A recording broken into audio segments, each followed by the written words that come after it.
always wonder how sustainable these things can be if the incentives are removed. Because you can't keep giving, like, let's say, cash every time someone returns a turtle, because then they will specifically exactly, which has happened. Yeah. Right? So, yeah, bycatch is just one of those, like, really difficult situations or issues that we are all struggling with. So.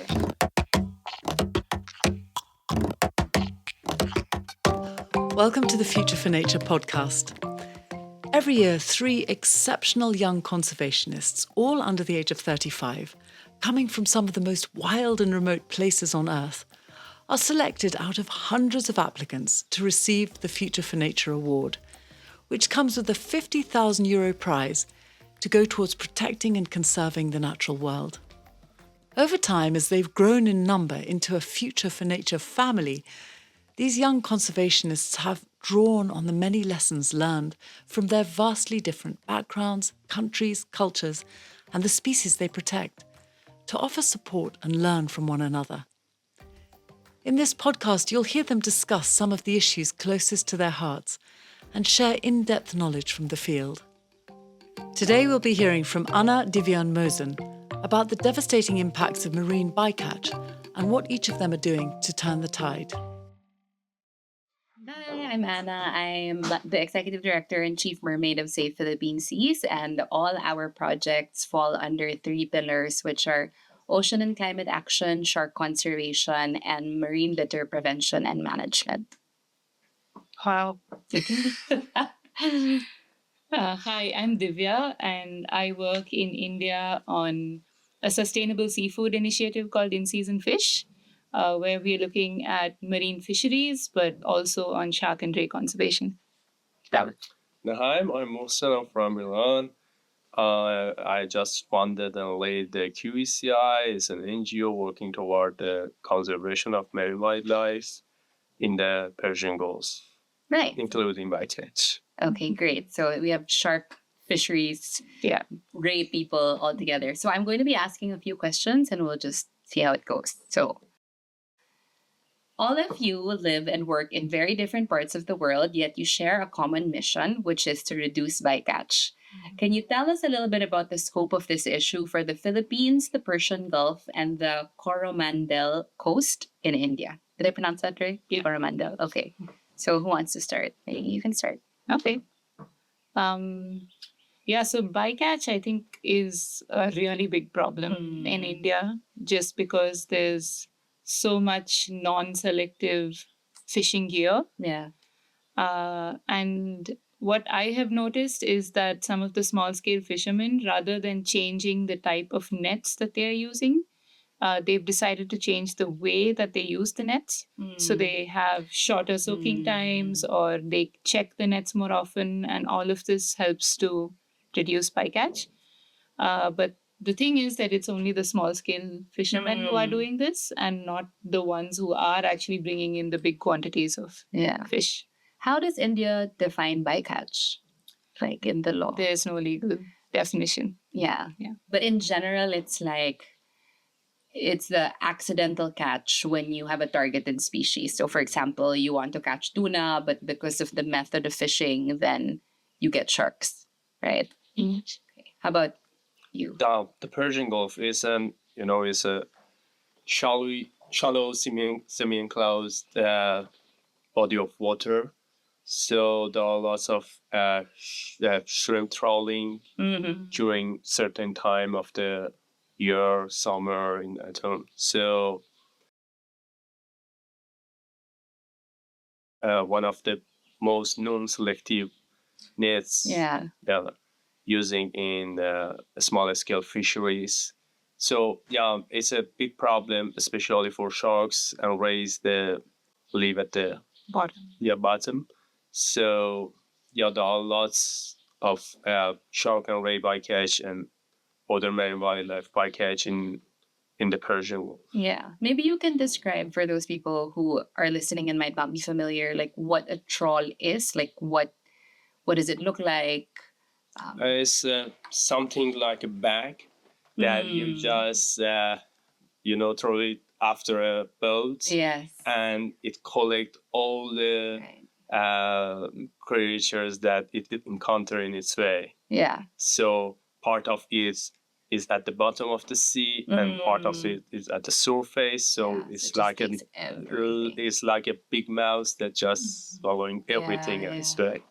Yeah, it's similar in the Philippines, and one of the biggest issues is the definition of bycatch, because the way that some frameworks have described it is like discarded accidental catch, but also discarded. But in the Philippines, we take everything. Nothing is ever thrown back to the sea because people can sell it or people can eat it. So then, is that still bycatch, right? And also, how do you prove intent that it's intentionally caught, like you're intentionally catching, let's say, sharks or turtles versus accidental? Yeah. Yeah. And I think this is sort of that tropical versus temperate, some of these issues, because in temperate waters, you have fewer species, but maybe more more numbers of each species. So then you can say that you are targeting this one and you're just getting a little bit of the rest. Yeah. But in like our multi-species fisheries, it's just not possible to separate it out and say this is bycatch and this is target. Yeah, and I think that it is also culture difference, because in Iran, for example, completely in contrast of the Philippines, lots of the bycatch just are start into the sea because they are not edible, so people do not eat everything. So it's like that you just collect a small proportion of the catch and put the rest just into the sea. So it's interesting. That's so cool. Like, I'm learning the different situations of bycatch just from this conversation. So I was just wondering, are there other industries related to this discarded fish now? Because there have developed such industries in India, like to make fish meal for animals. Exactly, yeah. It's in certain terms, for example, during the shrimp fishing season, yes, there are companies that just collect.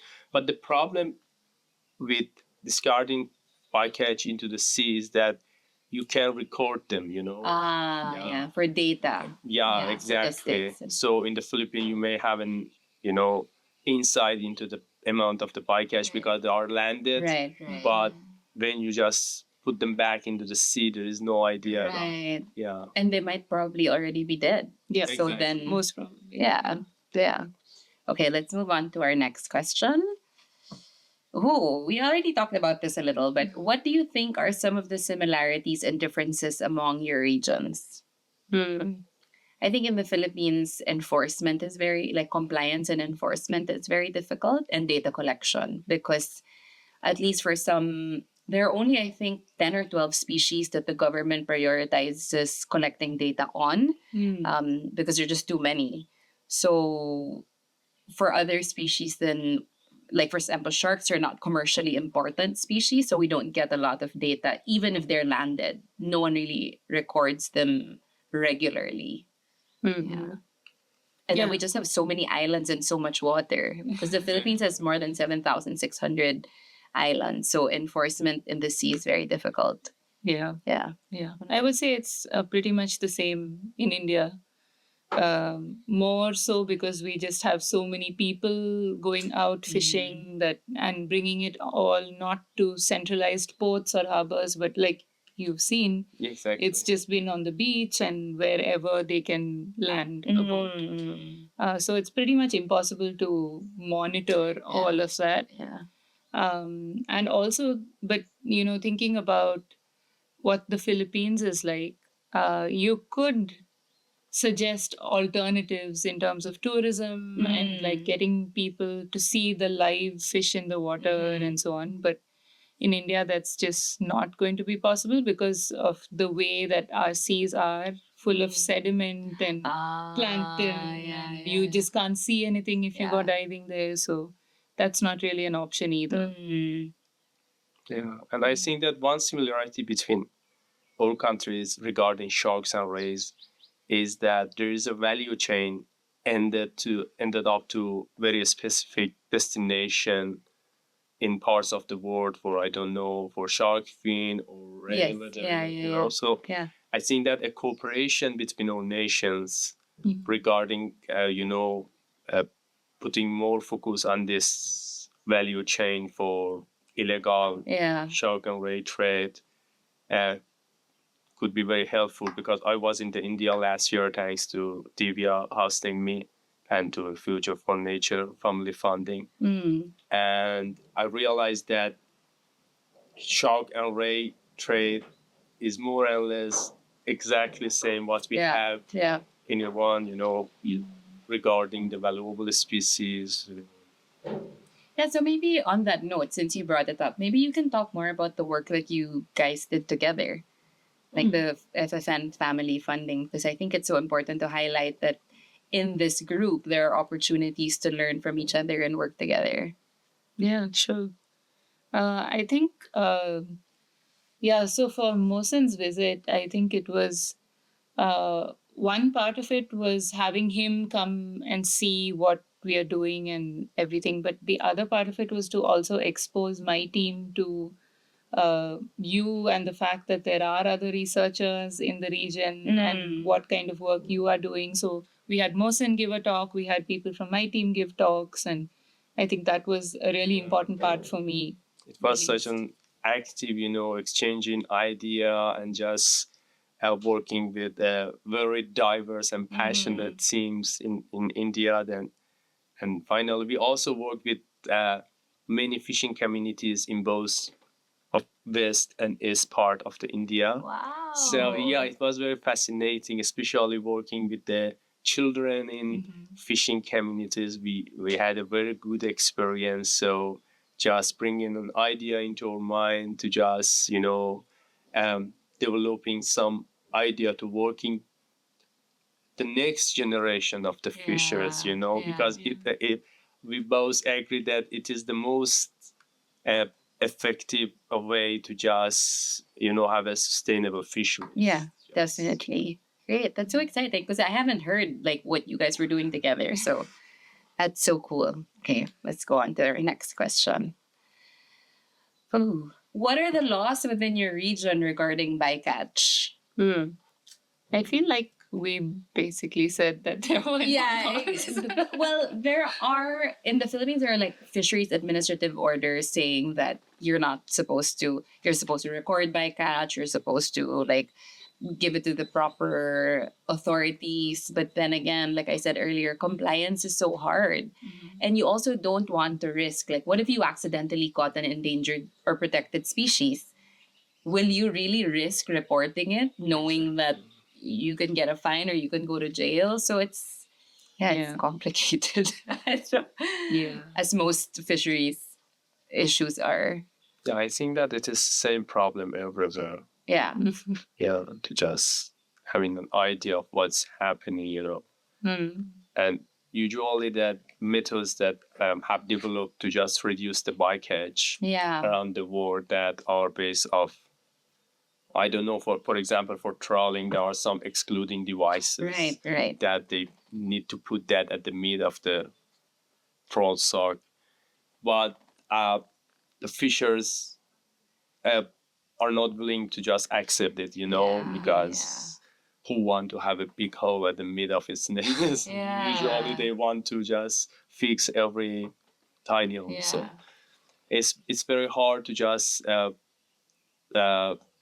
working with the administrations and also fishermen to just want to change habit and reduce bycatch. But it is possible, just need patience and So I think in terms of policies, like you were saying, that there is a policy in India that all trawl nets should have this excluder device. But like you were saying, compliance is very low. But then they did start experimenting with different options. So they've tried now something called a square mesh at the end of the net. So that reduces some of the juvenile catch. But that also requires that people shift from bottom sweeping trawls to like mid water trawls. And people are open to that if they have those other supply chains already set up for the different species that they're going to get. But I've also seen both NGOs and the government starting to implement some kind of positive reinforcement. So if people say release sea turtles or release whale sharks, both of which are protected species, they sometimes are given recognition or awards or like a little bit of some compensation incentive money. Yeah. So I think that's been really helpful. Yeah, there are also efforts to like similar to the Persian Gulf. It's like you trade in gear, fishing gear, for example, and then incentives. But then I always wonder how sustainable these things can be if the incentives are removed, because you can't keep giving, like, let's say, cash every time someone returns a turtle, because then they will specifically exactly, which has happened. Yeah. Right. So yeah, bycatch is just one of those like really difficult situations or issues that we are all struggling with. Okay, so we also talked a little bit about this. What innovations or technologies are you most excited about to reduce bycatch in commercial fishing? So there's a specific question on commercial fishing, which is different from what you said of small-scale fishing. I have no experience with the commercial fishing. Yeah, same. It's not like an, a big problem in the Persian Gulf, because, as I told you, it's a very shallow body of waters, surrounded by many local fishing communities in different countries. So there is no very active commercial fishing in the Persian Gulf, like the open ocean, like you may have in the Philippines or India. But for trawling, for the smaller scale fisheries, I think that just the new version of excluding devices for trawl is the most effective way to reducing bycatch of many threatened species, including rays and turtles. Yeah. So there have been conversations about trying out these, I forget, the electric pingers on nets, and also certain LED devices on the nets.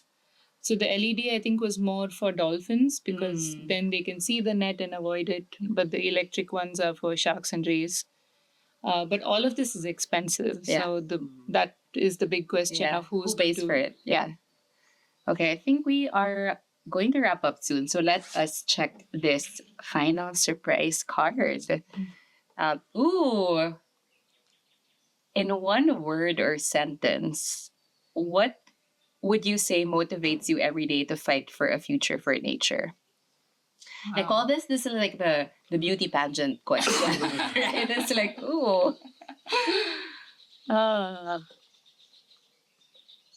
one word or sentence that motivates you really every day. one. Yeah. I would say just being by the sea. Yeah, I was gonna say this is so corny, but it's like love for the sea. Yeah. Yeah, in a way, it's like, wow, one sentence, but we're explaining. But it's like, because it brings us so much happiness to be in the sea. And I want other people to have that experience also. And like for us, we work with a lot of young people. And when we see them experiencing the sea or getting excited about the sea, it's like, okay, we're doing good. We're okay.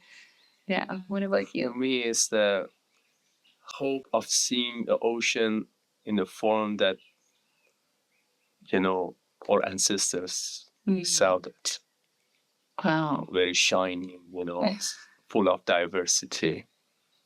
Yeah. That, we can see the ocean nowadays like that. If you talk with the old fishermen and, people, they say something that for us it is like the science fiction stories, about the big sharks, big fish, flock divers, sea that we can see these days. Yeah. So I hope that someday we or our children can see the ocean that amazing and beautiful. Mm. And what, maybe just to close, what gives you hope? Like, because we're talking about how difficult bycatch is and how it's complicated and enforcement and all of these challenges. But then what maybe kind of success or what has given you hope about working in such a complicated issue? I mean, for me, I think it was the eye-opening fact of meeting fishers who already had thought about these issues, were implementing solutions, and it just felt like, oh, this is not just me thinking about this issue, it's the people who are like part of that system. So I think that was really impactful. Yeah. Last year we had our first workshop on bycatch, like defining it, thinking about what laws exist, what initiatives are being done in the Philippines. So just the fact that people who have never sat in the same room together are talking about bycatch, it's like, okay, we're moving in the right direction. Yeah. And what about you? And it's like the ruling that I see in the eyes of fishers. They all hope that maybe in the future they can earn much better from the ocean. So it made me hopeful that maybe we can change. Make a change with the help of fishers as the main stakeholders. Yeah, great. Thank you. Thank you so much, Mohsen, and thank you so much, Divya. Thank you.